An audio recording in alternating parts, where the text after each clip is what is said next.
Hey guys, tonight we journey to a world of velvet sleeves, unblinking gestures, and enough mutton grease to slick a trebuchet. You're about to attend a Tudor dinner party.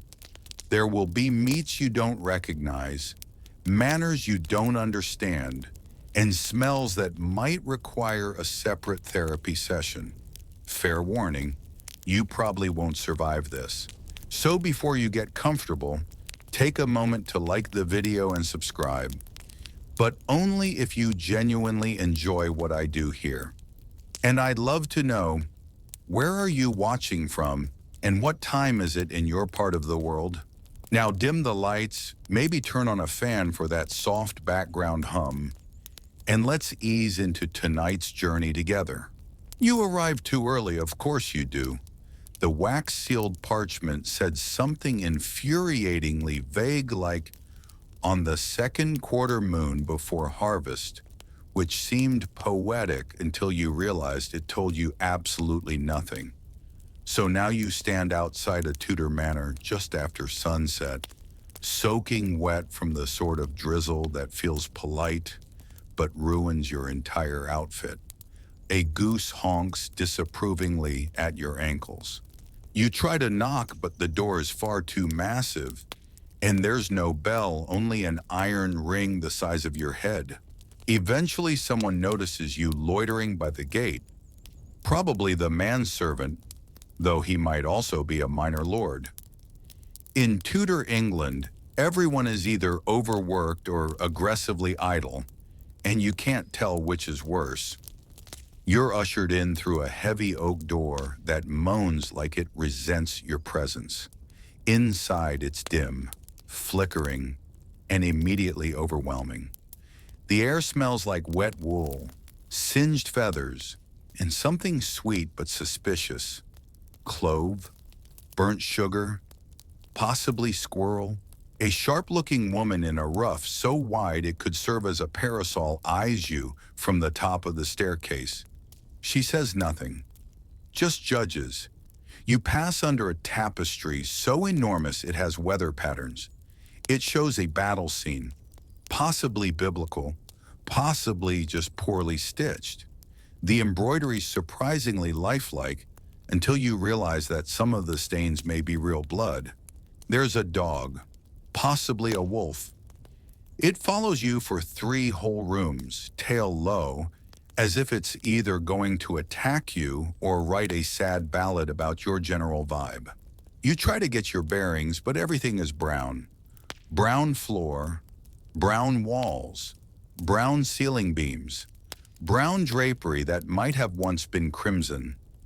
The only pops of color come from the host's garish hose, striped like a circus tent, and worn so proudly it feels illegal to look directly at them. Servants scurry by, all somehow busier than the last. One balances a tower of pewter plates, another carries a whole goose, beak and all, perched like a crown roast. One unfortunate child is tasked with holding a napkin aloft at precisely shoulder height until the guests arrive. He locks eyes with you. He does not blink, you move on. Eventually, someone decides you look drafty and suspicious enough to be redirected toward gowning. You try to protest. After all, you wore your nicest wool tunic and a leather belt you didn't even borrow. But the woman supervising wardrobe pinches your sleeve like it personally insulted her ancestors and mutters something about 2 yeomen for supper viewing. You're whisked off to a chamber stuffed with clothing. Not arranged clothing, just heaps. Velvet bodices tumble into doublets. Linen cuffs explode from wooden trunks like startled pigeons. A man, quite possibly asleep upright, wakes just long enough to jam a ruffled shirt into your arms and say, "This'll keep the lice confused." A valet who looks about 12 ties you into something so elaborate it might also function as a flotation device. Your breeches have buttons in places that seem medically concerning. Your collar chafes, The hoes are unforgiving, to say the least. You look like a regrettable chessboard and smell like mothballs steeped in mead. You're informed you look presentable. You do not feel presentable, but it's too late. As you're guided toward the main hall, you pass an alcove that contains precisely 6 candles, a decorative skull, and a single onion. No one explains it. You do not ask. The dining room, or great hall as they insist on calling it, is something out of a fever dream. Long trestle tables stretched beneath timbered beams large enough to crush you with one splinter. A massive hearth roars at the far end, above which hangs a portrait of someone you can only describe as vaguely menacing with an unfortunate goatee. Boar tusks flank the painting, and you suspect they're real. People are already assembled, though not eating. That would be too easy. They're merely taking presents, which seems to involve standing in small clusters, aggressively pretending not to judge each other's sleeves. You try to blend in, nodding at a man who may or may not be asleep with his eyes open. He nods back with the slow intensity of someone plotting minor treason. Suddenly, a trumpet blasts, flat and wet-sounding. That's apparently your cue. Everyone shuffles toward the table, but not randomly. Oh no, this isn't buffet hour at a Renaissance fair. This is social warfare. You're expected to know your place based on your station, your birth, your land holdings, and whether you once sneezed near a viscount's ox. You panic. You linger awkwardly near the middle bench, only to be redirected by a woman in a headpiece shaped like a ship's prow. She says nothing, just grabs your elbow and tilts her head slightly toward the end of the table. You comply, but not before knocking a candlestick askew. It wobbles like your self-esteem. Finally seated, sweating, and unsure if your cuffs should go over or under the table, you glance at your neighbors. One is eating a preserved quince with a knife that looks better suited for minor surgery. The other is sniffing their goblet like they expect to find betrayal floating in it. You smile weakly. No one smiles back. You hear faint lute music from the upper gallery. It's haunting. Minor key, the sort of melody that either signals impending romance or mild food poisoning. It's hard to tell. Historians still argue whether guests were genuinely expected to enjoy these meals or merely survive them without vomiting or offending a baron. But one thing's already clear. You've made it through the door. You're seated. You haven't been publicly insulted yet. Congratulations. Now brace yourself. They're bringing in the meat. The smell hits you before you see anything. Roasted peacocks, whole and resplendent, their bright blue-green feathers sewn back onto the cooked flesh for dramatic flair. You blink once, slowly, as a servant heaves the steaming bird onto the table, like it's the final boss of supper. Its beady eyes are glassy, its neck is bent at a regal angle, and yes, its beak is still attached. Apparently it's not for eating, it's for admiring. A different servant, possibly 12, maybe 32, it's hard to tell under that much soot, leans over your shoulder and murmurs, "Don't touch the feathers." You hadn't planned to, but now you definitely won't. There's a collective murmur of awe around the table, as if someone's just unveiled a sacred relic. Then the carving begins. You weren't ready for the carving. This isn't the polite slice and serve you're used to from holiday dinners. This is aggressive poultry dissection. The carver is actually a trained professional, probably with a certificate in swordsmanship. His blade gleams in the firelight, and he slashes through the bird with theatrical twirls. sending bits of skin airborne like medieval confetti. One fragment lands on a lady's ruff. She doesn't notice, or maybe that's normal. You reach for a piece hesitantly, only to realize you have no plate. Instead, a slab of old bread, your trencher, is plopped down in front of you. It's meant to absorb all the juices. So, you eat on bread, and then eventually, if you're lucky, eat the bread that's been soaking in everything else. As you chew, or at least attempt to, you become acutely aware of the room's heat. The hearth belches waves of warmth. Candles flicker wildly. The air smells like animal fat, roses, damp wood, and something acrid you can't quite name. Maybe someone's warming vinegar in the corner for ambiance. You notice your fingers are now greasy. There are no napkins, just a communal cloth on the far end of the table. You'd have to stand and lean over 3 minor nobles to get to it. You decide to keep your hands discreetly under the table and hope no one notices.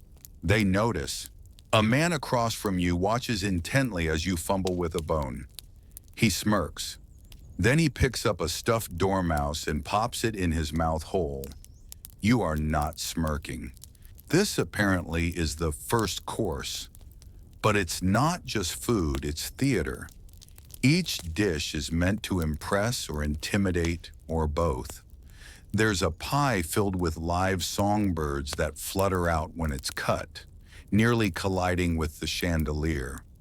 There's a tower of sugared fruits in unnatural colors.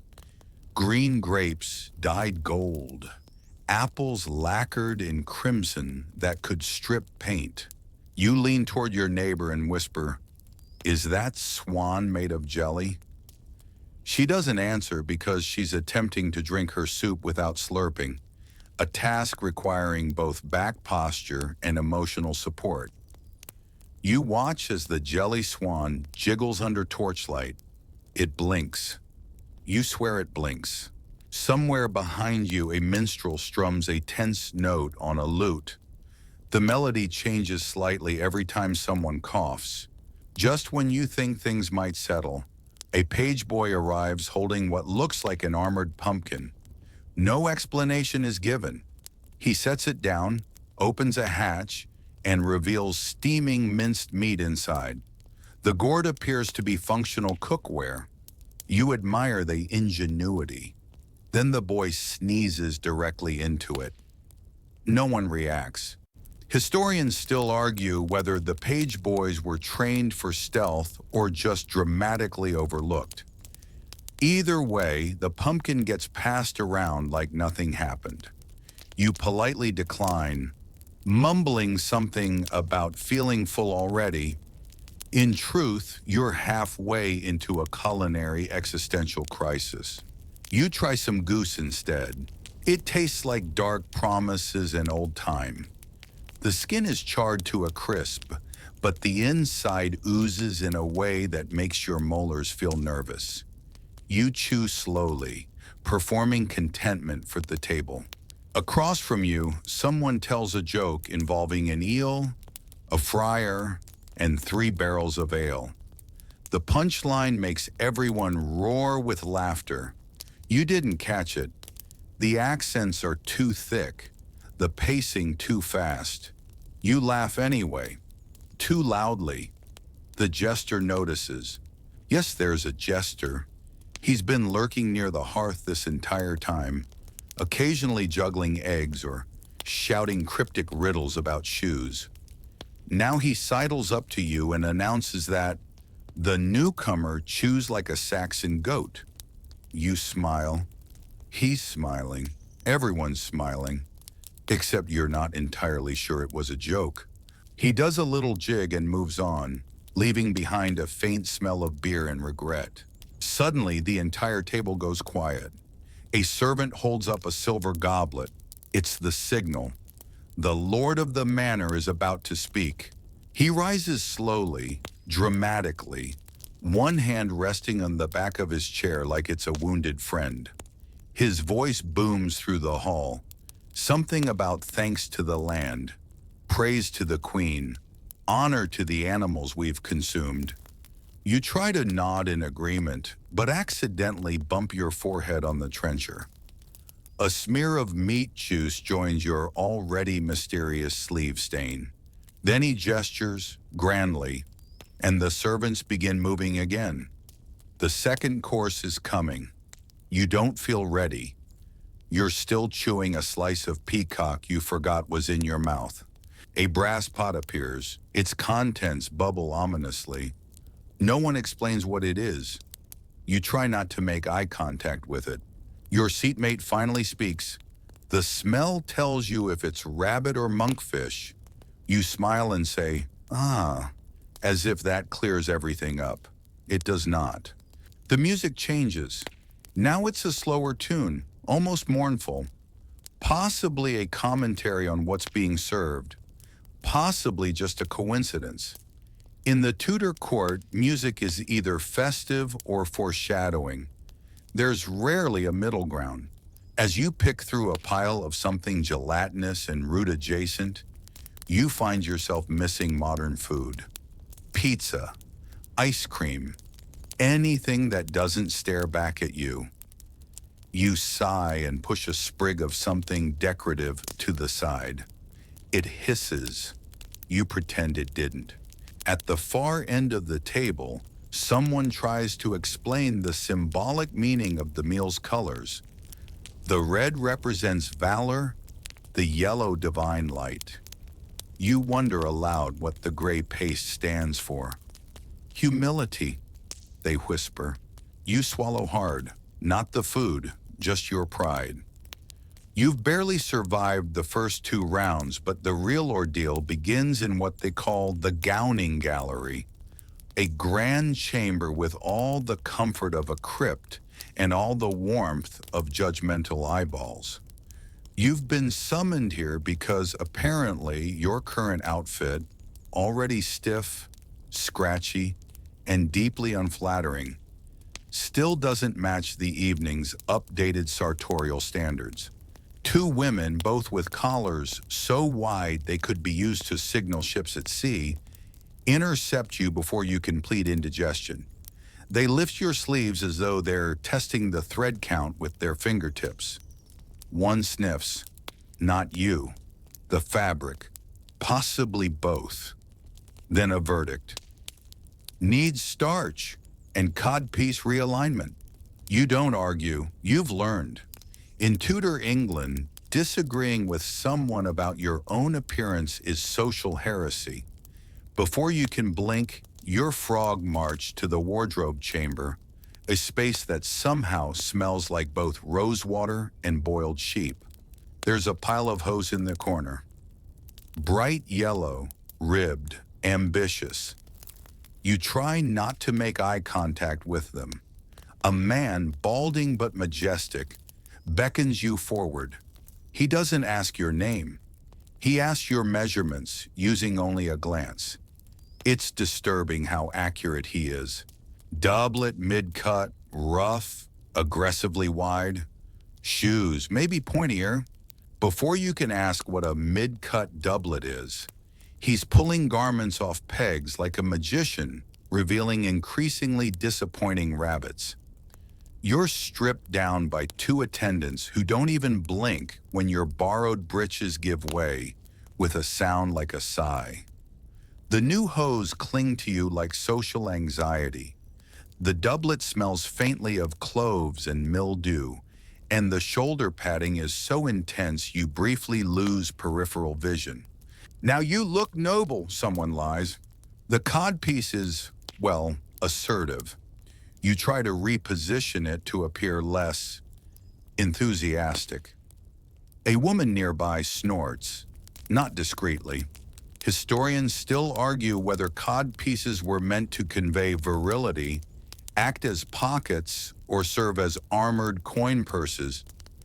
All you know is that yours is stuffed with lavender and keeps knocking into table corners like a chaperone with opinions. You're given a feathered cap. The feather is longer than your forearm. It wafts gently every time you turn your head, causing small children to flinch. Now dressed like a court jester who accidentally wandered into a jousting tournament, you're paraded back into the hall. People notice. Oh yes, they notice. You catch side glances. A woman behind a pomegranate raises a single, judgmental eyebrow. The jester bows to you with mock solemnity and whispers, "Welcome to the flock, milady." You try to sit, but the new doublet is so stiff you have to hover halfway down, like you're practicing invisible squats. Eventually you land, but not before the codpiece makes a loud thunk against the table's underside. Someone gasps. You fake a cough. A servant arrives with a damp towel and a wooden bucket. Without a word, he places your old clothes inside and sets them by the hearth. Either they're drying them or preparing them for ceremonial burning.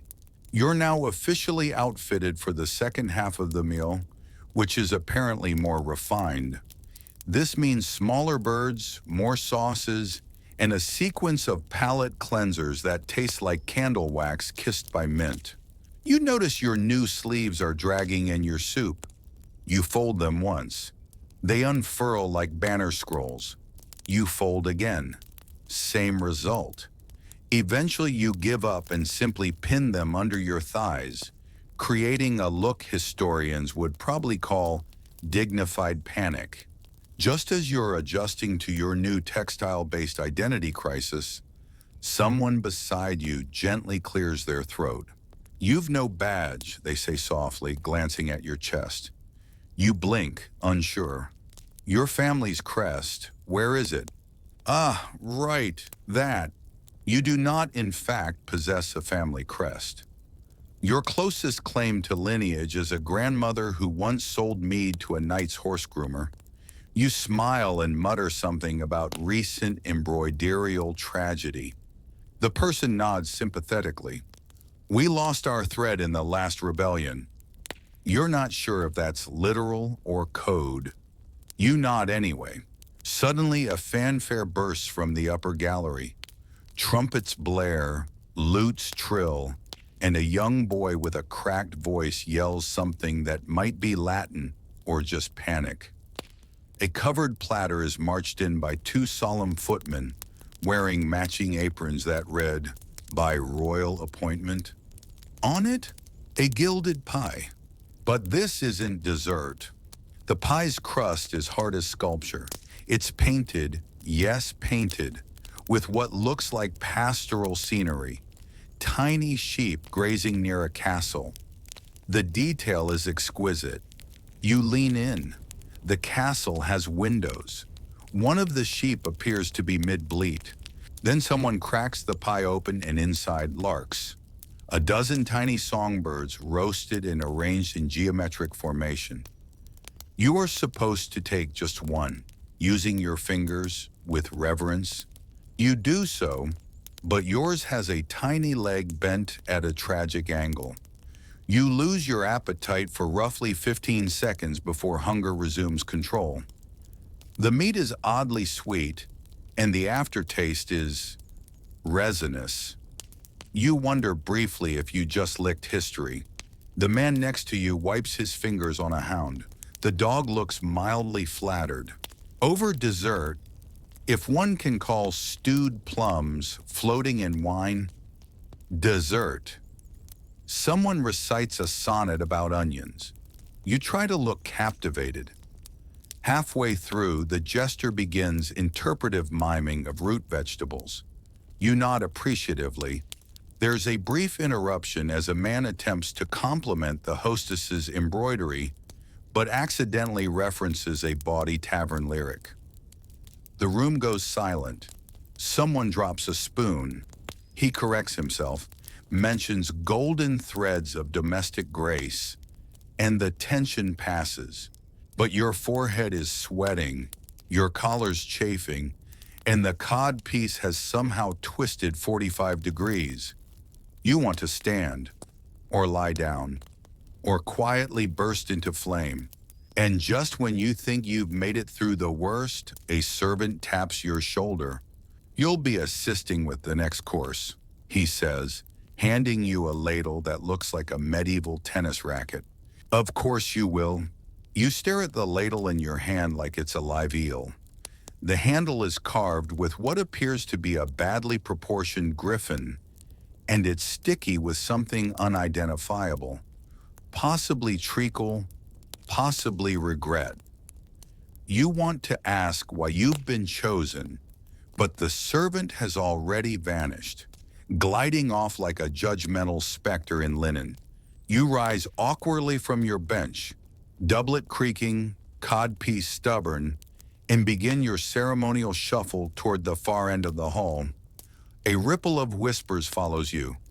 Whether it's admiration, curiosity, or alarm, you can't say. Probably alarm. Your feathered cap flutters as you pass the dessert trenchers. One jelly wobble from a pear custard seems to mock you.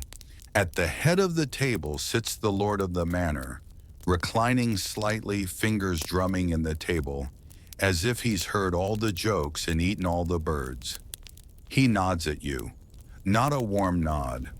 More of a "yes, peasant, this pleases me" tilt of the chin. You reach the massive tureen just as two servers begin ladling out soup. But not just any soup. This is pottage, the medieval version of everything stew. Oats, root vegetables, meat scraps, and whatever else didn't crawl away fast enough. It smells hearty, but also a little fermented, like it aged in a clay pot during a thunderstorm. A hush falls over the hall. You're handed a fresh bowl and told gently but gravely, "Whisper to it." You blink. "Sorry?" "Whisper to the soup," says the server, eyes wide and earnest. You consider your options. Flee? Pretend to faint? Sneeze theatrically? Nope. You lean in and quietly, reverently mutter, "Thank you for your warmth and your lumpiness." Someone nearby nods approvingly. Apparently, whispering to your food was once believed to bless the meal or ward off kitchen curses. It's a superstition that persisted long after its origins faded, probably birthed in some old folk tale where someone forgot to greet their stew and ended up with boils and a haunted turnip. Historians still argue whether this ritual had pagan origins or was merely a tactic to slow overeager eaters. You shuffle back to your seat, cradling your bowl like it might whisper back. A woman near you lifts her bowl and murmurs something that sounds suspiciously like, "Please don't kill me." You feel seen. The first spoonful is thick, gloopy even, but warm, comforting in a "someone boiled this for 7 hours straight" kind of way. You try not to focus on the little stringy bits floating around. Is that mutton? Parsnip? A ribbon of linen? Mid-bite, someone across from you claps their hands twice. Two small children scurry over and present them with a sprig of rosemary and what looks like a lemon slice with a tiny flag stuck in it. You look around. No one seems to question this. You go back to your soup. Then tragedy. Your sleeve, your freshly starched, double-wide ceremonial sleeve, droops directly into the bowl with a soft plop. You gasp. The woman beside you gasps. The soup sighs. Desperately, you lift the sleeve and try to mop up with the back of your wrist, which only spreads the damage. You now have oat stew from fingertip to elbow and the faintest suspicion that your dignity is slowly melting into your trencher. Your neighbor offers a cloth. It's damp, possibly used.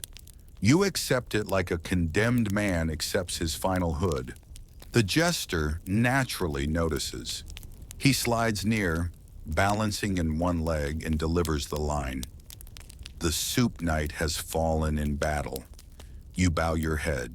You've earned that one. Still, no one seems especially offended. In fact, someone to your left chimes in. Happened to me once with venison custard. Another nods. Tragic yet fragrant. Apparently, social blunders here are tolerated, as long as they're theatrical and you don't insult the Lord's dogs.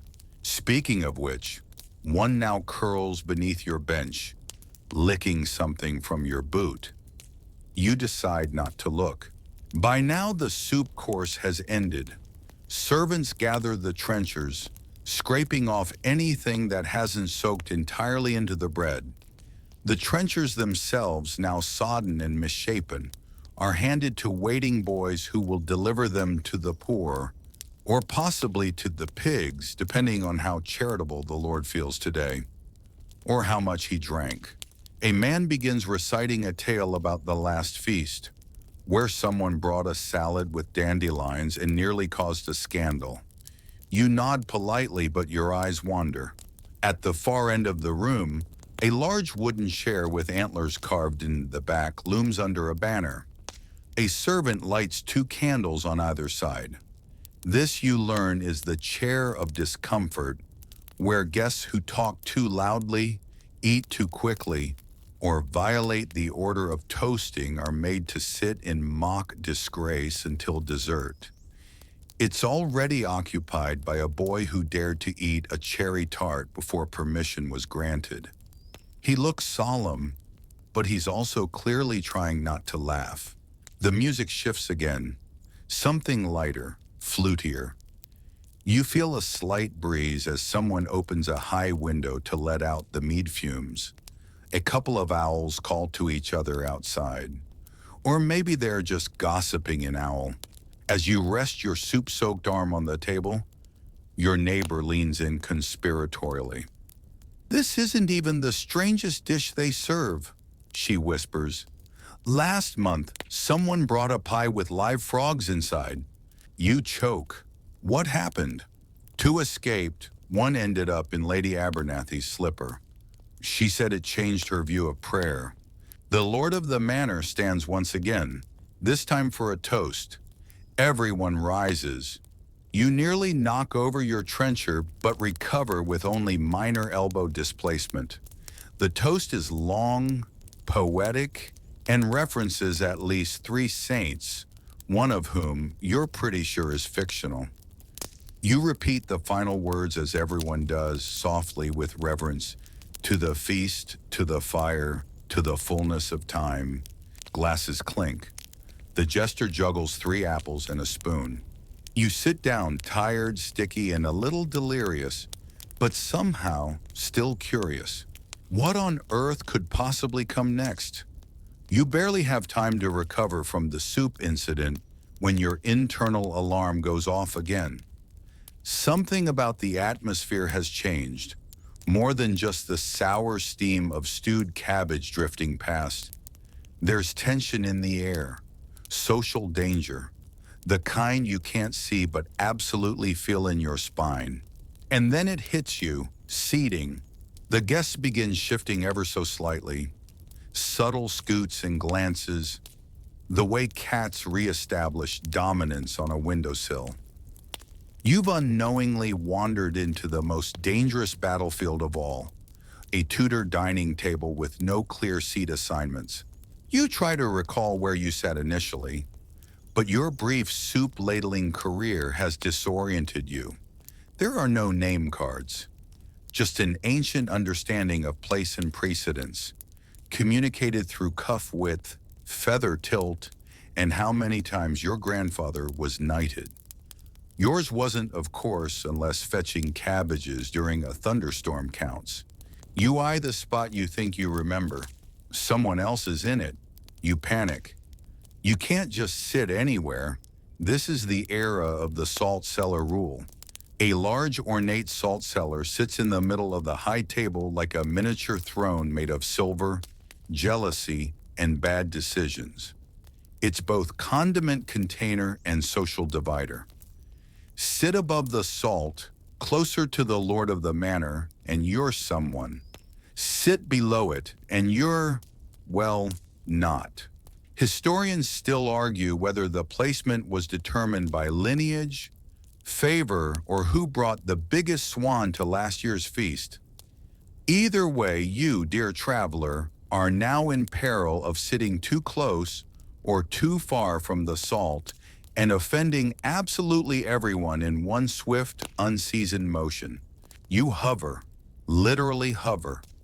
You pretend to adjust your sleeve, sniff the air, admire a tapestry, anything to buy time. Then you spot a seat 2 spaces below the salt. Safe, anonymous, probably intended for someone who only mildly offends their neighbors. You make your move. Too late. A man in purple hose and a hat so tall it deserves a name slides into the chair ahead of you. He doesn't look at you, just places his goblet down with the finality of someone declaring mine without speaking. You spin around and stumble toward another spot. It's 1 seat above the salt. You freeze. Could you? Would they let you? Your fingers twitch. A lady with a feathered veil the size of a window shutter narrows her eyes. She is above the salt. You are not. You slink backward and finally drop into a seat 1 place from the end, near a woman peeling a quince with surgical precision. She doesn't look up. Her expression says, "You're in my dead husband's seat."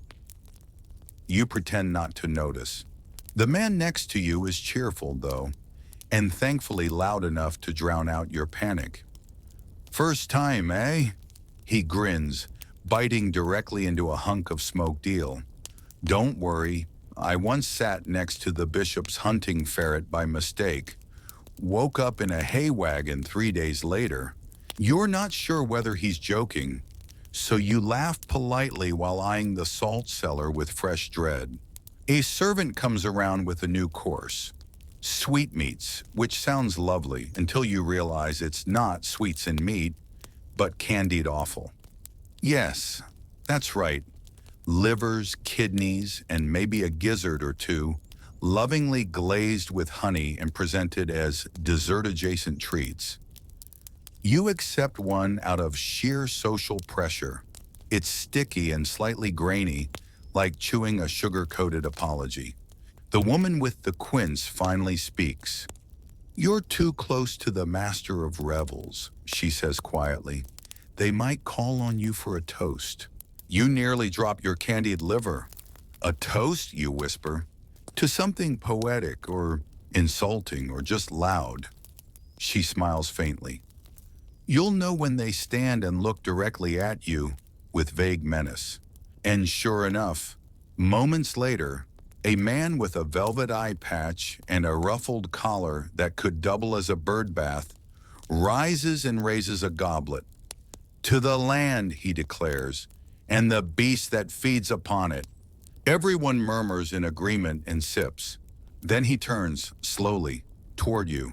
You panic. You stand too fast. Your chair screeches. The dog under the table yelps. You raise your goblet.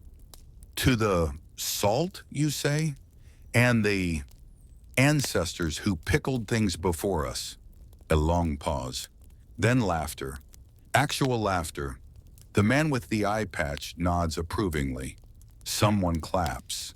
The jester spins in a circle and yells, "Preserved forever!" You sit down slowly, cheeks hot, but not banished. You've earned a tiny sliver of respect, or at least tolerance. Your eel-eating neighbor grins. That was bold, or deeply confusing. Either way, you're doing fine. You exhale for what feels like the first time in 20 minutes. The music swells again, now with flutes and a peculiar scraping instrument that sounds like a badger playing a washboard. Someone to your left begins humming along, off-key but enthusiastically. Then a server returns, delicately balancing a gilded dish filled with what looks like hard sugar sculptures. Some are shaped like castles. One is a tiny pig in a bonnet. You marvel genuinely. The artistry is incredible. But before you can ask what they are, The jester snatches one, bites into it with a crunch, and yells, "Too much garlic!" before collapsing into exaggerated coughing. It's not actually garlic, it's rose water, but the joke lands, or at least the floor does, as he rolls across it dramatically. Suddenly, a pigeon flaps in through the open window, circles once, and lands directly on the salt cellar. Silence. Everyone freezes. The bird stares as if daring someone to shoo it. Then it pecks the lid, knocks it over, and flies off. The salt spills. Gasps, actual gasps. A lady faints. A servant drops a plate. The lord of the manor rises like a thundercloud. You have no idea what to do. The woman beside you murmurs, "Spilled salt brings devils," unless countered immediately. Countered? A different guest, calm, practiced, takes a pinch and tosses it over his left shoulder. The tension dissolves slightly. Someone relights a candle. The music resumes, softer this time. The Lord sits back down. You take a sip of your drink, hands trembling slightly. You don't know much, but you do know this. Never mess with the salt. You think you've made it past the worst of it. You've survived the eel, the social ladder disguised as seating, and even the pigeon-related salt curse. But just when your shoulders begin to loosen and you think maybe, just maybe, dessert is near, a bowl is placed in front of you. It's steaming. It's gray. And it smells like boiled shoes and regret. The woman beside you, now considerably more animated after her third goblet of mead, whispers, "Ah, pottage. Again. They always bring it back in the sixth course." Keeps the spirits focused. You stare into the bowl. It's the same thick slurry from earlier. Oats, onions, drippings of indeterminate origin. But now it has chunks. One floats to the top, pale and wobbly. Possibly a parsnip, possibly a knuckle. You glance around. Everyone else is already murmuring quietly over their bowls. Some close their eyes. One man appears to be weeping. You remember the earlier whispering ritual and lean down, speaking gently into your soup like a barista casting a spell. "Hello again. Thanks for not killing me last time." Satisfied you've completed the mandatory communion with the stew gods, you take a spoonful and swallow quickly. It tastes like everything you've eaten tonight boiled into one dish and then reconsidered twice. Across the table, a thin woman in an elaborate headdress raises an eyebrow. You didn't stir it thrice. You pause, spoon midair. "Stir 3 times counterclockwise," she says matter-of-factly, "or you'll anger the kitchen witch." You oblige. You don't even question it anymore. Historians still argue whether Tudor culinary customs were guided more by superstition or sheer culinary confusion. Stirring, whispering, even where you looked while chewing, all of it could be seen as a blessing or an insult, depending on whether the cook had recently stepped on a nail. Then the true challenge begins. To your left, a young man dressed in a jerkin stitched entirely with tiny pearl buttons leans in and whispers conspiratorially, "You mustn't ask for a fork." You blink. "I wasn't going to." He nods, satisfied. "Good, it's foreign, Venetian, suspicious." You glance down at your options. A knife, a spoon, and your increasingly sticky fingers. It hits you. Forks aren't part of this world. You vaguely remember this fact, tucked deep in your brain somewhere between Queen Elizabeth had black teeth and people used lead as eyeliner. Forks, it turns out, are the future. Here and now, they're an insult to good English sensibility and God's own fingers. Someone once tried to introduce them, you recall, and was accused of vanity. Forks were for devils and Italians, not necessarily in that order. So you spear a carrot with your knife and attempt to ferry it to your mouth without impaling your lip. It works. Barely.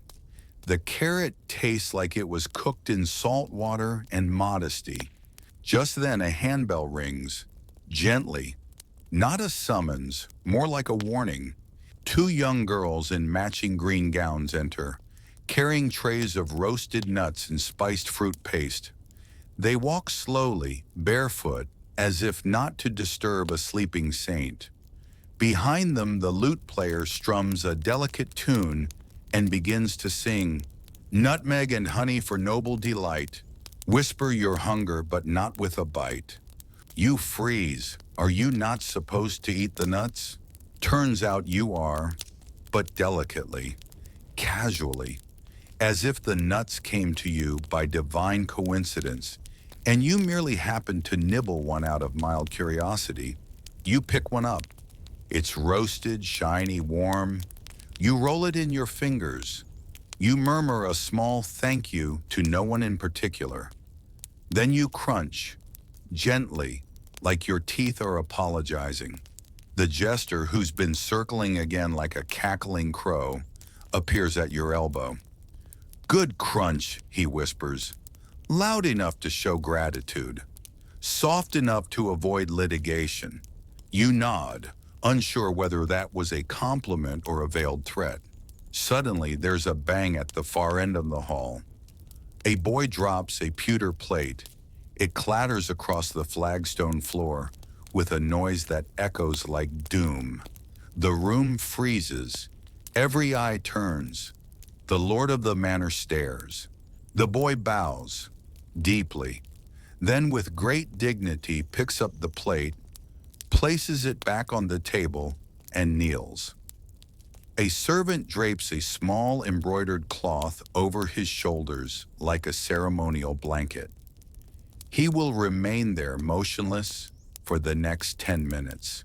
It's called the pause of penitence, a punishment so theatrical it hurts. The jester starts a slow clap. No one joins. You make a note to never drop anything again, ever. Then comes the most theatrical dish of all, the subtlety. You've heard rumors, hushed mentions, a dish meant to dazzle, confuse, and possibly threaten. It's brought in under a silk canopy and placed at the head of the table. Someone lifts the veil. It's a castle, a cake castle, complete with icing crenellations, almond paste windows, sugar-spun banners, and tiny edible knights. One has a sword made of hardened licorice. Another rides a truffle horse. You are mesmerized. The Lord claps once. A servant stabs the cake castle with a ceremonial dagger, slicing away a turret and revealing layers of spiced honey bread and marzipan so dense it could be used as construction material. It's passed down the table in uneven chunks. You receive a piece that looks like a collapsed tower. You nibble. It's delicious, if alarmingly chewy. You're pretty sure it's responsible for pulling out one of your fillings. But at this point, you count that as a win. You sit back, eyes unfocused, limbs heavy.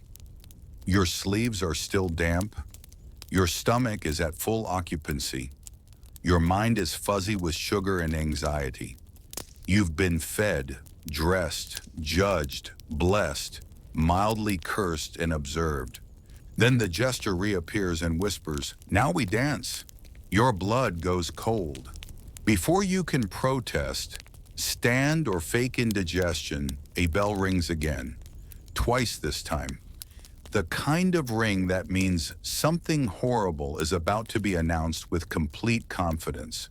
From the gallery, a flurry of lute chords bursts forth, cheerful and erratic, like a squirrel trying to compose on a deadline.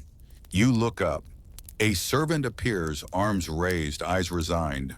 The dancing shall commence. And just like that, everyone around you becomes strangely agile. Sleeves are hoisted, goblets set aside, and shoes adjusted with brisk little kicks under the table. Even the man who hasn't moved in over an hour suddenly springs up like a resurrected marionette. You try to hide behind your trencher. It's too late. The woman beside you, yes, the same one who judged your stirring technique, clasps your hand. Come now, she says with the tone of someone about to drag a reluctant sheep across a frozen pond. You've survived the pottage. You'll survive this. Will you, though? You are led into the center of the hall. Tables are pushed aside. The torches are suddenly brighter, or maybe the meat is kicking in. Either way, the middle of the room becomes an impromptu dance floor, made entirely of stone, splinters, and fear. A man in violet stockings and a satin doublet begins clapping in a rhythm that does not match the music. Someone else joins him. Then a woman in a gown so wide she knocks over a sugar sculpture with a casual spin. It's happening. The Galliard. You've heard of this dance. It's Tudor cardio. Jumps, kicks, skips, performed in outfits designed for sitting still and possibly fainting, but definitely not for bouncing. You try to copy the man next to you, who launches into a sprightly series of hops that look like a frog's political protest. You attempt your own hop. It feels like something detached internally. The woman pulling you along laughs. Oh, come now, higher! You must leap like you're dodging an accusation. You try, you really do. Your foot leaves the ground. Then your balance leaves your foot. You wobble. Your codpiece twitches dangerously. You flail one arm. Miraculously, you remain upright. A polite cheer erupts around you. The jester does a handstand out of spite. Somewhere above, a fife joins the lute. The melody turns even faster. Now the volta, someone shouts. You aren't sure what that is, but everyone's spinning. Not romantically, just aggressively. You spin too. Your partner ducks. You collide with a candlestick, which miraculously stays upright. You lock eyes with a hound that seems to be judging your technique. Historians still debate whether dances like the volta were acts of courtship or courtly humiliation. One theory suggests the moves were intentionally difficult to expose unfit suitors and weed out those without proper inner ear strength. You're definitely being weeded. Another dance begins, slower now thankfully. The pavane, a stately walking dance, or funeral march in disguise, as your eel-eating friend from earlier mutters nearby. You clutch your partner's hand and step carefully. Forward, pause, side, pause, back again. It feels manageable until someone calls out, "More grace!" And you realize your elbow has been stuck out like a broken door hinge the entire time. You make the adjustment. You bow at the right moment. You even manage a spin without colliding with any senior nobility. Progress. Then a hush. The music slows. The dancers part. And into the space walks her, the lady of the house. She moves like a painting come to life, all draped silk and calculated serenity. Her ruff is so wide it grazes both door frames as she enters. Her gaze sweeps the hall like a mildly disappointed falcon. Everyone bows. You bow. She nods once and raises her hands. The music begins again, a new dance, a delicate pattern, two lines facing each other, men on one side, women on the other. Your partner is chosen for you, a noble woman in blue who has not spoken all night but now locks eyes with you like you owe her a vineyard. She holds out a hand. You take it. The dance begins. Step, turn, clap, turn again. It's simple. Deceptively so. Then the pace increases. You move. You follow. You nearly trip on the hem of your own dignity. But she steadies you with a grip that says, Don't embarrass either of us. You don't. You keep up. You even smile. The noblewoman permits herself a fractional smirk, and then it's over. Everyone claps. You clap too, slightly delayed. Your sleeves flop one final time with a soft whoosh, like a curtain falling on your brief career as a background dancer in a nightmare ballet. You stumble back to your seat, drenched in sweat and pride and the faint scent of candle wax. Your feet throb. Your knees whisper threats. Your codpiece is slightly askew. The woman beside you leans over. "Not bad," she says. "Better than the friar who split his hose during the Brownlow." You nod. You'll take that as a victory. The music softens. A tray of candied almonds makes its way around the room. The jester juggles spoons while reciting poetry in reverse. A hound howls in harmony. Someone refills your goblet. And just when you think there can't possibly be more, a servant taps your shoulder and whispers, "The chamber pot is this way." Your soul leaves your body. You follow the servant with the resigned shuffle of someone who's just been sentenced to something deeply personal. His candle flickers ahead of you as you stumble through a narrow corridor lined with wooden paneling and oddly painted birds. The hallway smells like boiled linen and ancient pea. He stops at a door. "This way," he mutters, pushing it open to reveal a small chamber, dimly lit by a single tallow candle.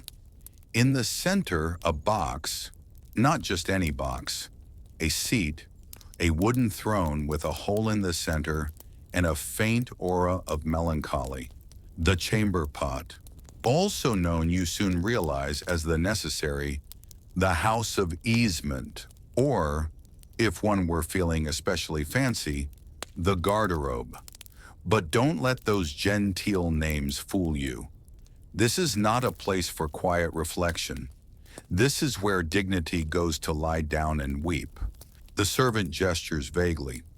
"Ring the bell when you're done." There's no bell, just a long rope tied to something beyond the door, possibly a chicken. You step inside and close the door. The silence is profound, oppressive. You glance around. There's a window, it's closed. There's no latch. You notice a stack of dried moss and a small ceramic pot of ashes, powdered chalk. You decide not to ask questions you don't want answers to. You sit. The seat creaks like it knows too much. The wood is cold, smooth from centuries of visitors. Below you hear things, movement, maybe water, maybe rats. You do your business as quickly as humanly possible while contemplating your life choices and wondering whether Tudor nobility ever felt emotionally exposed while squatting above a pit. Historians still argue whether chamber pots in grand houses emptied into flowing channels or just held everything until someone regrettably had to scoop it out. Either way, you now understand why candles and perfume sachets were absolute necessities. You reach for what you hope is cloth. It is not. It's a handful of straw. You shudder. Then you see a scrap of linen tucked under a small rock. You whisper, "Bless you," to whoever left it behind. As you stand, the codpiece bangs into the wall one last time with a dull thunk. You've stopped reacting. You pull the rope, and somewhere far off, a faint bell sounds, like a cow announcing your shame. The servant returns, expression blank. He hands you a sprig of rosemary. "To freshen your spirit," he says. You accept it solemnly. Back in the hall, the feast continues as if no one has aged several years in a single visit to the privy. People are reclining now, shoes loosened, corsets slightly slackened. A few guests nap openly on benches. One is snoring into a turnip. You find your seat again. The woman beside you sips from a goblet of posset, a thick curdled milk drink spiced with ale, and whatever hope remains. She offers you a sip. You fornicator. Iwasto you taken a you. It's warm, heavy, and tastes like cinnamon having a breakdown. Not unpleasant, just confusing. You're not given long to contemplate it because now it's story time. The lord of the manor, now cheerfully drunk, stands and slaps the table. A tale, he declares. One with horror, one with pudding. The room cheers. You blink. Did he say pudding? A man in a russet cloak stands. His beard is braided with dried cherries. He begins. Once in Shropshire, a peddler sold a cursed fig, and off he goes. The story meanders like a drunken duck. There are ghosts, a haunted well, a talking hound, and yes, eventually, a sweet pudding that cries when boiled. The guests are rapt. You are exhausted.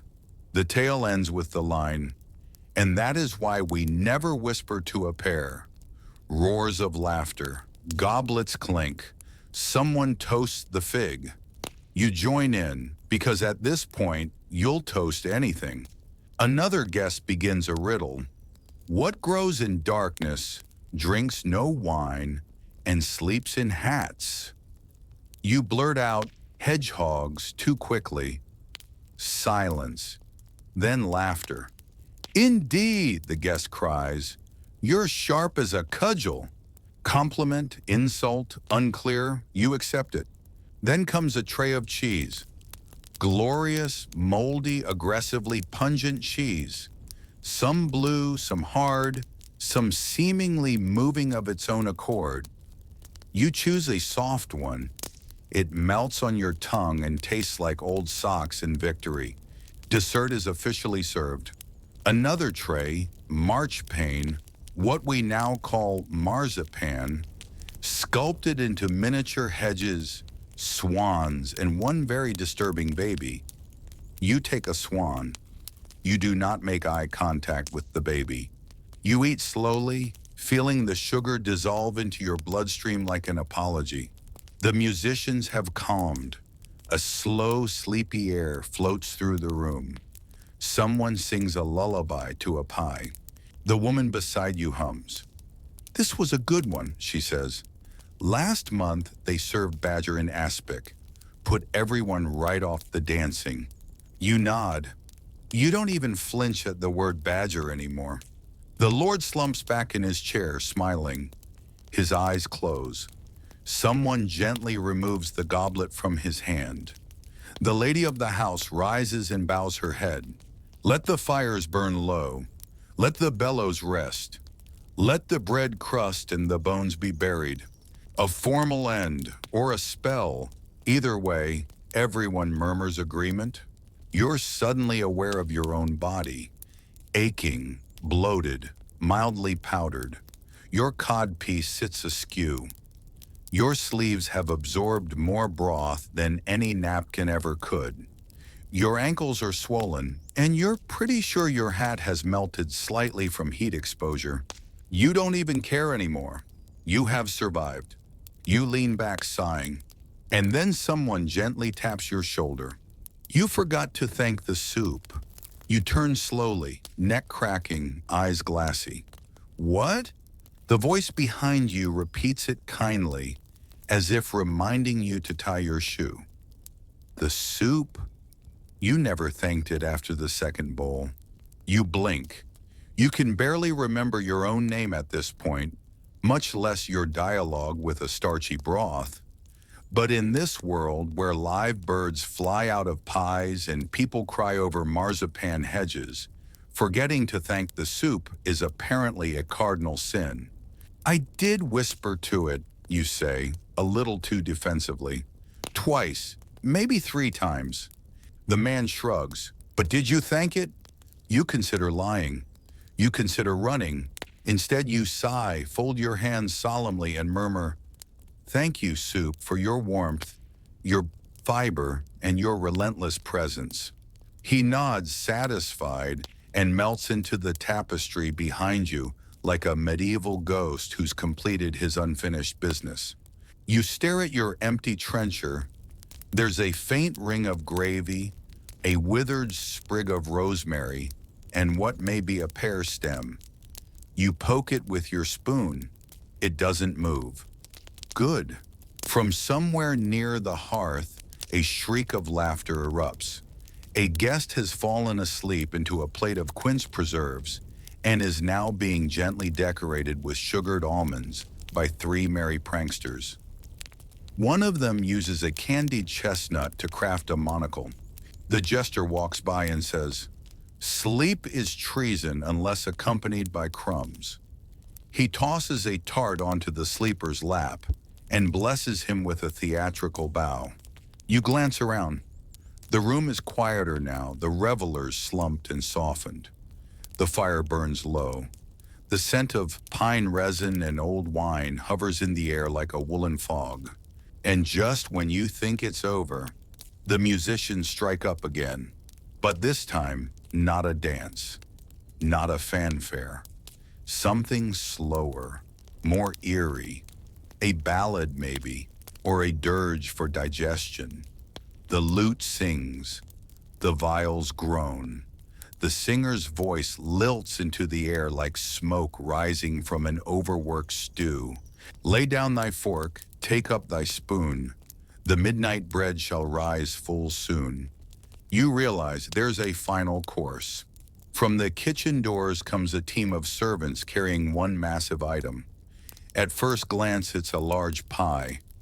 But as it draws closer, you notice the top is translucent, then shimmering, then blinking. You squint. It's a jelly swan. Not a swan made of jelly, a swan-shaped gelatin sculpture, wobbling with every step, complete with candied beak and crystallized feather tips.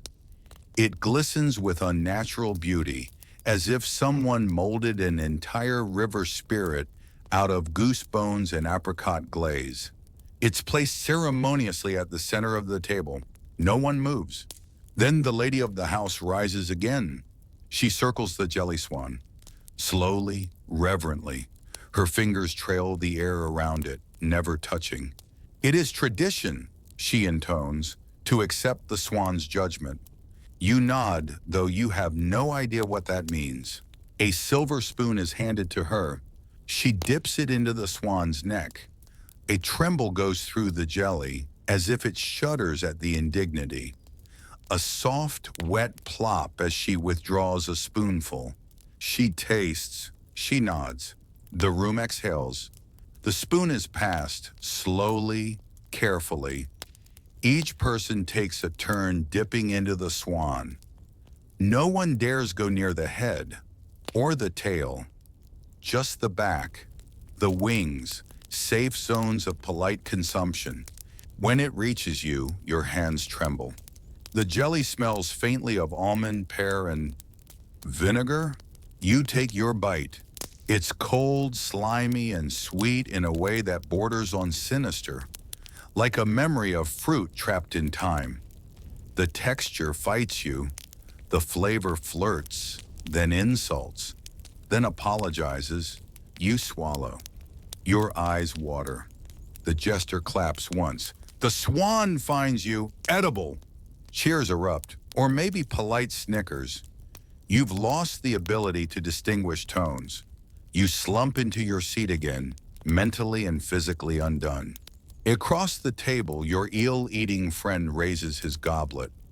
You've survived, he says. Not well, but impressively. You raise yours. You don't even know what's in it anymore. You clink the edge gently and mutter, "To jelly birds and whispered broth." The woman with the quince leans over. "And may your codpiece never catch fire." A touching sentiment. Just then, a nobleman stands and reads aloud a poem. It's about pickled eggs and longing. He cries on the third verse. The room applauds. Someone hands him a radish carved like a rose. More drinks are poured, but you're done. Spiritually and intestinally. Your shoes are off. You think you've unbuttoned something vital. The fire crackles. A man plays a recorder with such tenderness that the dog whines in harmony. You lean back and whisper, "This is the strangest night of my life." And someone behind you, wrapped in a tablecloth and wearing a candied fig as a hat, sighs, "It's not even Thursday yet." You're somewhere between reality and roasted goose dreams when a child, barefoot, soot-cheeked, and suspiciously fast, appears at your elbow holding a long iron skewer. On it, a bird's head, possibly pigeon, possibly mythical. He offers it to you. "No, thank you," you say politely. He tilts his head. "You're meant to take it." Why? "It's a blessing," he says, as if that clears everything up. From the spit boy. You remember the whispers earlier in the evening. The one about the spit boy, the unsung hero of the Tudor kitchen. A child, sometimes no older than 6, tasked with standing for hours beside the searing hearth, slowly turning a roasting spit with nothing but calloused hands and a 1,000-yard stare. His skin perpetually smells of duck fat and sweat. His purpose? To rotate beasts so evenly that the Lord's meat might never know a cold patch. And now, he is offering you his sacred bird head. You accept it. It's hot, crispy, pointy in several alarming ways. "Do I eat it?" you whisper. The child shrugs. "Some do, some talk to it." You opt for neither and tuck it gently into a napkin. You don't need more ghost poultry haunting your dreams. The boy vanishes into the kitchen shadows, presumably to resume his eternal rotation. You imagine him standing there, alone, framed in firelight, spinning a bore with one hand and judging society with the other. Historians still argue whether spit boys were considered apprentices, servants, or kitchen relics given flesh.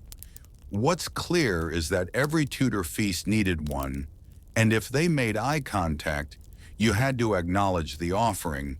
You have now been claimed by a birdhead. So, that's where you are. You glance around the room. Things have shifted again. Guests now slump dramatically, sleeves unbuttoned, collars loosened.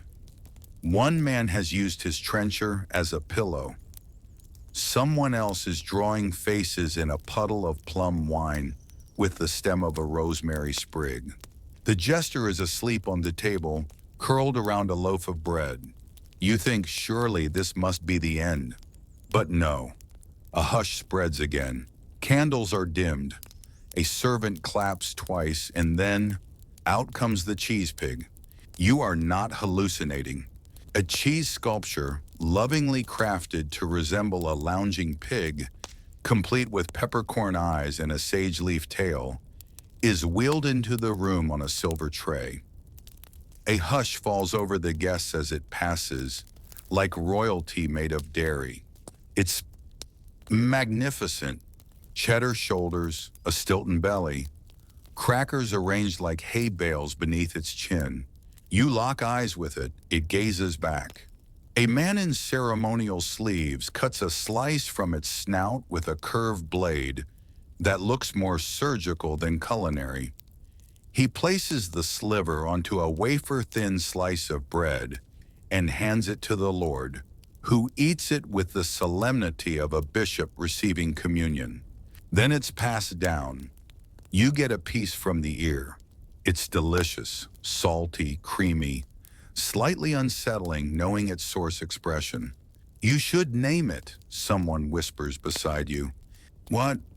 "Everyone names the cheese pig for luck." You think for a moment. "Alfred," a murmur of approval, "a noble choice. Now full of cheese, wine, jelly, meat, and 700-year-old superstition." You start to drift again.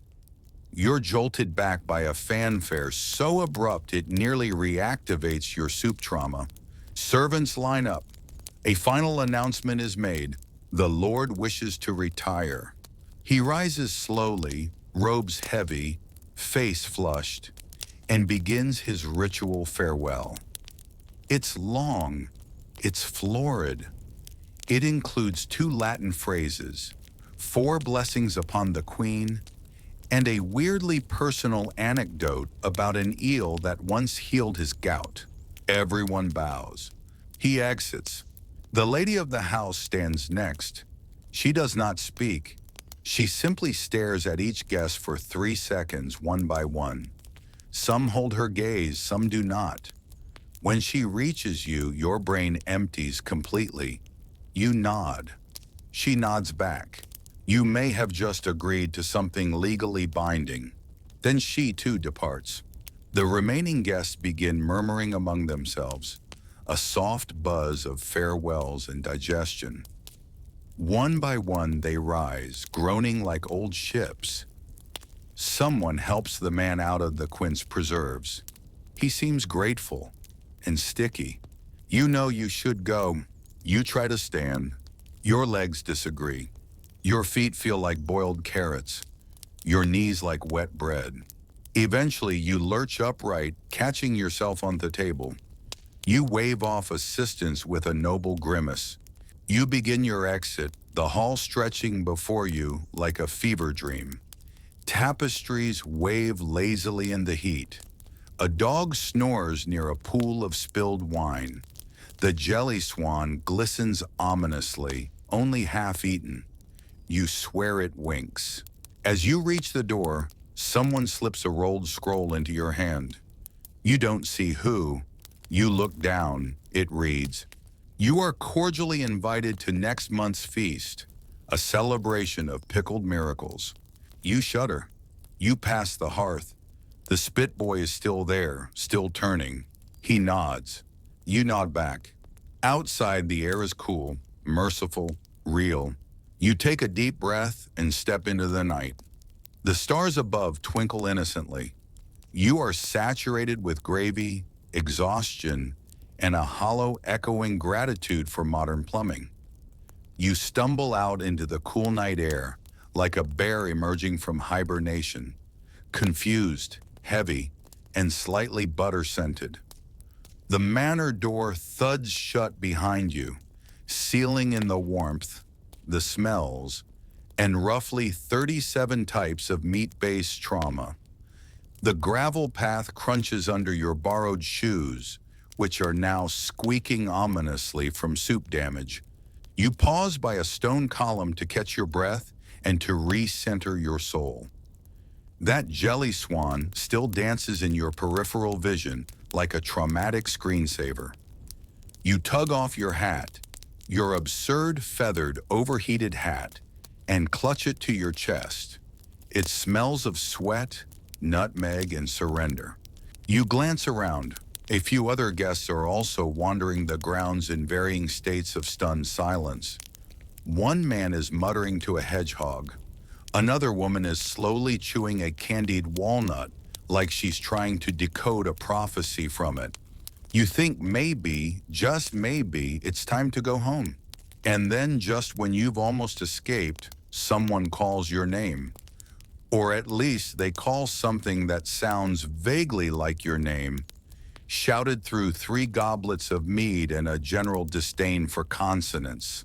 You turn. A man in a velvet cloak waves you over. He's leaning against a cart filled with herbs, baskets, and what looks like an unsettling number of root vegetables. "Join us," he says. "We're doing the final toast." You blink. "We already toasted, several times." "This is the real final toast," he says. "The one for survival." You hesitate. But at this point, what's one more ridiculous ritual? You follow him down a short path toward a clearing beside a crumbling stone wall. There, a circle of guests stands around a barrel of mead, passing around a goblet engraved with a goose. The mood here is different, looser, sleepier, somehow even more surreal. You take your place. The goblet reaches you. You raise it. "To cheese pigs," you say. Polite chuckles ripple through the group. "To whispered soups," says someone else. "To the spit boy," murmurs a third with alarming reverence. And then the goblet returns to the man in velvet. He lifts it high and declares, "To the laws we cannot explain, the foods we dare not name, and the ancestors who survived this nonsense so we don't have to. You all drink. It's warm, it's sweet, it burns just enough to remind you you're still alive." The circle breaks slowly. People murmur farewells, some in verse, some in rhymes. One man with an actual puppet. You nod, mumble polite nothings, and drift away toward the edge of the woods, where a small side gate leads out to the road. As you walk, you reflect. You've learned a lot tonight. You've learned that salt determines your worth, that peacock can be both a meal and a performance, that talking to soup is mandatory, but eating a fork is a crime, that sometimes sitting below a condiment means surviving the night. Historians still debate whether Tudor banquets were meant to nourish the body or simply overwhelm the soul into submission. Tonight you've experienced both. You reach the gate. A sleepy guard nods and opens it for you. As you pass through, he asks, "Did you make it to the Jelly Swan?" You nod. "Whole thing." "Just a wing," you say. He whistles. "Wise." You trudge down the dirt road, past the same judgmental goose from earlier, who now appears to be laughing. The sky is pale lavender. Dawn is threatening to arrive. Birds chirp innocently. You want to yell at them. At some point, your legs give out. You sink onto a mossy stump and let your eyes close. Just for a moment. And that's when you realize, Pajamasum, you've forgotten the farewell ritual. You shoot up. What was it? You remember the lady staring at each guest. You remember vague nods, a Latin phrase, the bowing. But you didn't say anything. Panic. Is this the kind of breach that gets you blacklisted from future feasts? Or worse, invited back with a vengeance? You dig into your coat and pull out the scroll from earlier. It's wax sealed, yes, but tucked beneath it is a smaller note, scribbled in a florid, slightly wine-stained hand. It reads, "You didn't say goodbye properly. We'll see you again soon." You freeze. There's no signature, just a doodle of a smiling soup bowl. You stare at it, uncertain whether to laugh, cry, or set it on fire. You do none of those things. You tuck it back into your coat, where it now lives rent-free next to your dampened dignity and at least one sprig of parsley. Your walk resumes. Each step squishes. Your sleeves are heavier than grief, but the road is clear, the manor now just a flicker behind the trees. A rooster crows in the distance. You mutter, "Shut up," and then you whisper, softly, tenderly, reverently, "Goodbye, soup." You don't even know how long you've been walking anymore. Time, like your waistline, has stretched beyond recognition. The trees on either side of the muddy path seem to lean closer with each step, as if eager to hear what on earth just happened to you. Your boots squelch. Your socks are history. Your codpiece has shifted into a state best described as diagonally sentient. And yet, despite the discomfort and the lingering fear that you may never smell normal again, there's a strange lightness in your chest, like something left you during that final toast. Probably your sanity, possibly your spleen. Then ahead in the dim morning light, you spot a small figure, hooded, carrying a basket. You blink, a peasant, a monk, a hallucination. They wave. You wave back. Polite instinct.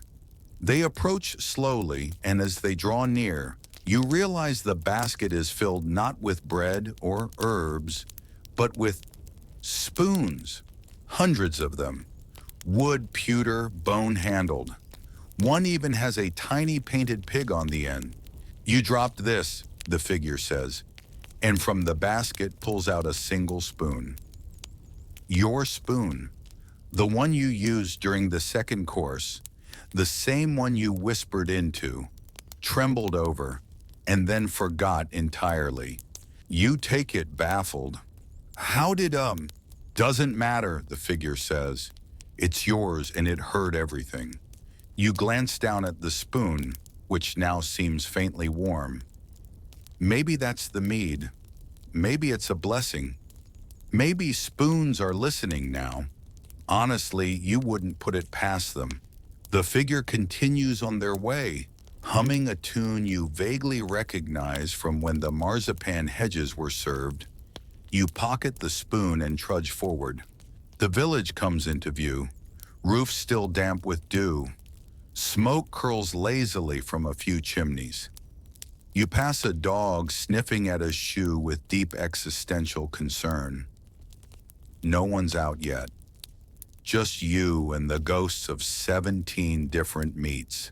You reach the inn where you started your journey. The same inn where you once believed a Tudor dinner party might be quaint. You push open the door and are greeted by the barkeep's raised eyebrow. You look like you were thrown down a buttery hill, he says. Pretty accurate, you reply, removing your hat and letting 3 sugared almonds fall from it onto the floor. One of them winked at me. He nods solemnly, as if this is something that happens more often than you'd think. Sit, porridge? You freeze. Porridge? Your eyes twitch. Or toast, he offers. You sit. Toast, please. No garnishes, no rituals, nothing that jiggles. He brings you a plate of plain toast and a mug of something warm and blessedly boring. You sip. It tastes like nothing, and you nearly weep with joy. A few regulars trickle in. One old man leans on a cane carved with tiny dancing mice. He takes one look at you and says, "Did you go?" You nod. "Did the cheese pig talk to you?" You pause. "No, should it have?" He squints. "Depends which cheese pig you got. Some of them hum. You let that go. You're done asking questions." Another man pulls out a tattered booklet titled, "How to Survive Tudor Dinners, Volume 4. You wonder what's in volumes I through the 3, and whether anyone ever survived long enough to read them all. "Did they do the pudding riddle?" he asks. "Yes." "Did you answer?" "No." He nods approvingly. Smart. Never answered dessert. You eat your toast in silence, occasionally wiping honey off your elbow, left over from who knows which course. The inn's cat jumps onto your lap, sniffs you, then climbs off immediately, sneezing. You're radioactive. After breakfast, you retire to a small room upstairs. There's a cot, a wash basin, and blessedly no birds. You peel off your festival doublet. It sighs, your sleeves drop with a splat. You toe off your boots, which are now more stew than leather. As you wash your face, you notice something odd in the basin. A note. Soaked, faint, but legible. You left before the final inspection. We'll see you again. Try not to sit above the salt next time. L. You sigh. You have no idea how this got here. You no longer question these things. The room is quiet now. You lie back on the cot. The pillow smells like lavender and old straw.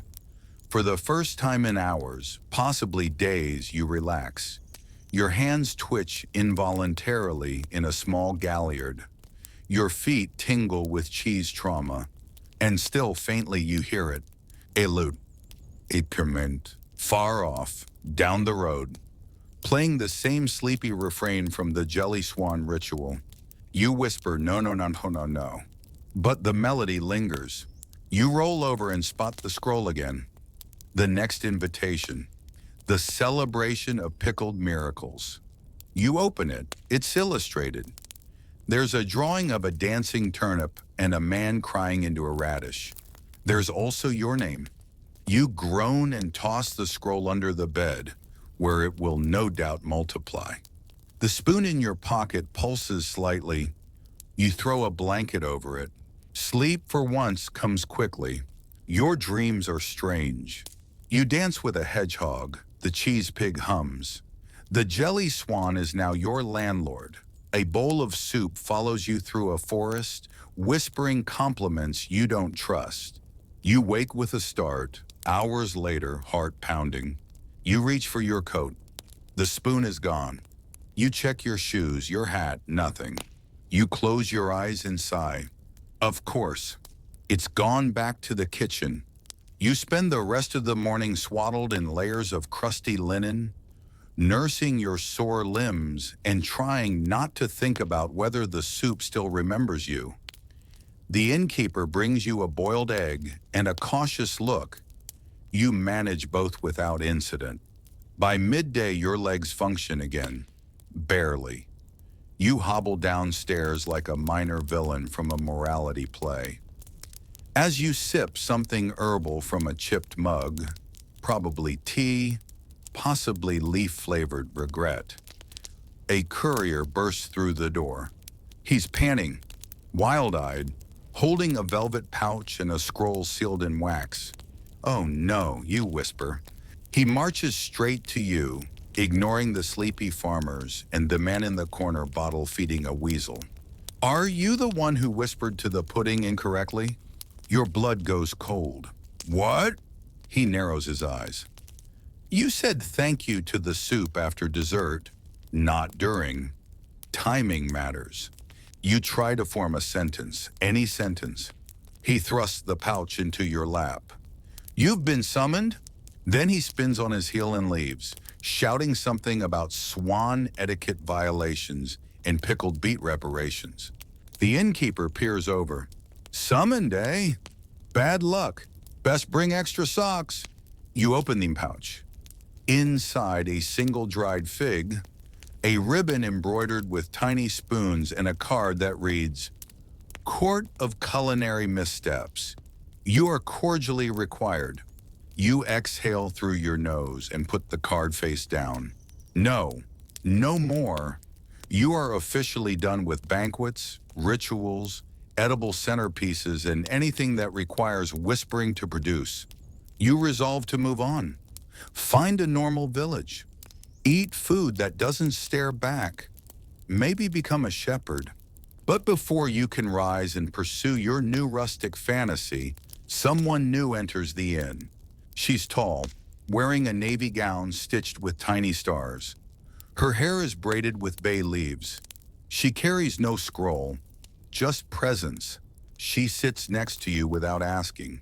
"You forgot your inspection," she says.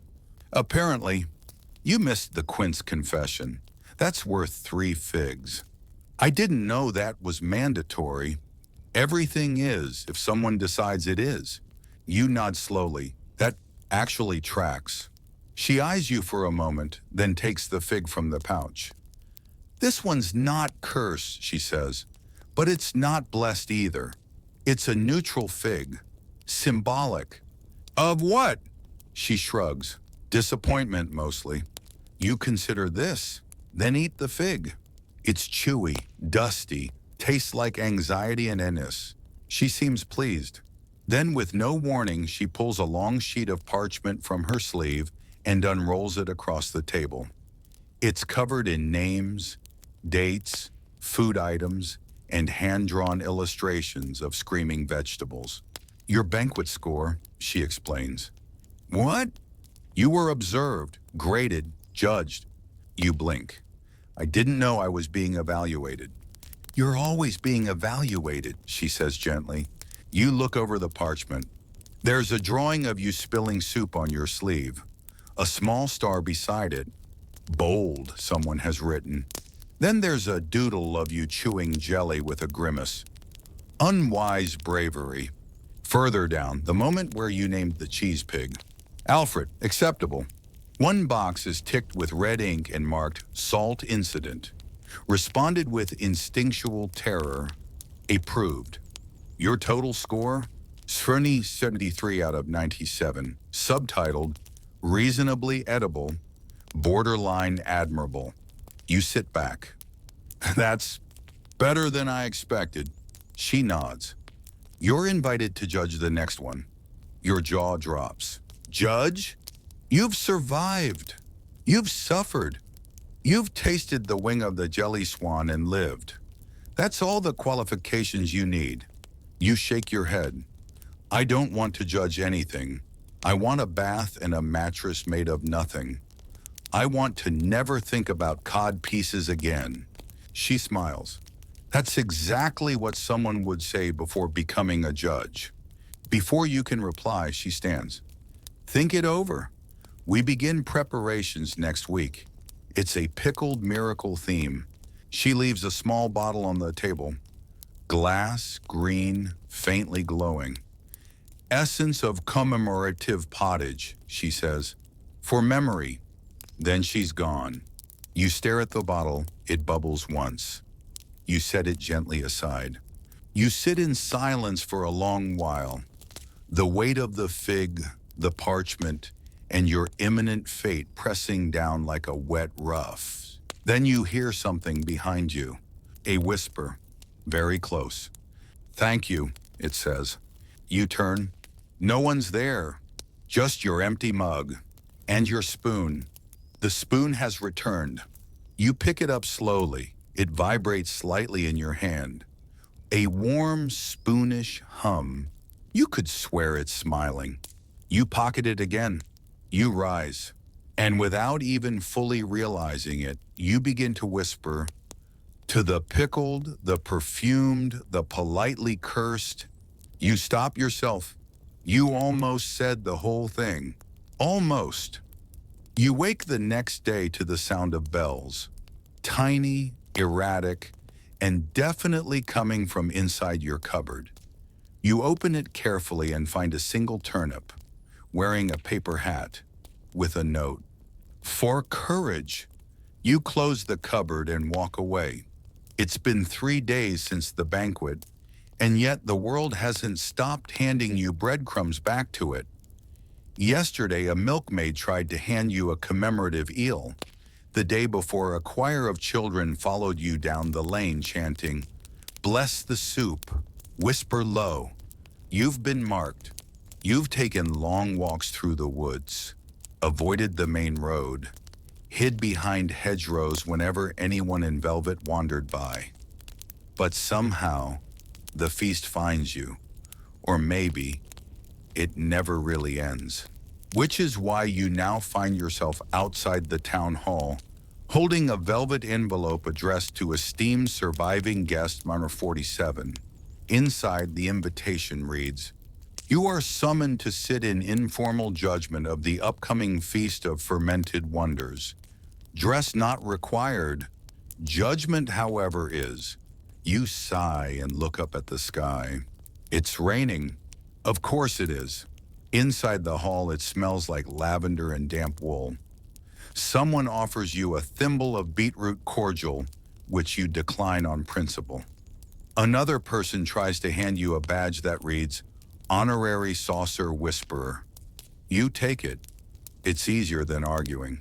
Then from behind a heavy curtain, they appear, the council of former guests, 3 elders, draped in mismatched robes and soaked in the air of people who've eaten too many symbolic radishes.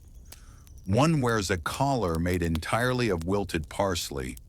One has tiny spoons woven into their beard. The third is humming. "You've been chosen," they say in unison. For what? To witness, to guide, to lightly judge.